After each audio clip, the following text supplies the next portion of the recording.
If you think about the idea of concepts or the link between our prior knowledge and new situations, then teachers can open up this whole new world of how to harness students' prior knowledge. And so, for instance, kids who maybe live in neighborhoods where there's a lot of gang activity, and I got to teach them about World War II. So, that has nothing to do with their lives, like what exactly, happened in World War II. However, they understand conflict, they understand alliances, they understand allegiance and loyalty to the point of violence. They understand those things. And so really thinking through, okay, what is it that I need to teach my students? And then once I do that first step, which is what's at the core of that. So the core of World War II is conflict, allegiance, alliances. And then I can start to understand, how can I link those things to students' prior knowledge?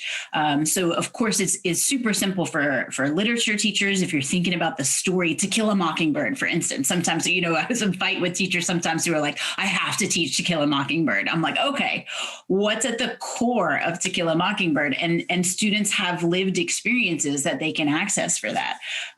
But of course, it applies for mathematics, like the example I just gave, and science and the arts. We can think about what our students' lived experiences and how can we harness that to teach the content that we want them to understand. And so sort of our little 3-step model that we're playing with is start with their lived experiences, then teach them the concepts in the content that you feel, or the government, the standards tell you have to teach, and then transfer that to real world scenarios. And ultimately they can be whatever the students want to explore, as long as the concepts are the through line throughout. And so when you asked the question too about, or you mentioned about following students' interests, I remember that makes sense, right? And I remember my somewhat simplistic understanding of that felt overwhelming. Like, how in the world, if I've got a bunch of kids, if I'm an elementary teacher, I have like 30 kids in my class, would I think about the interest of all my students?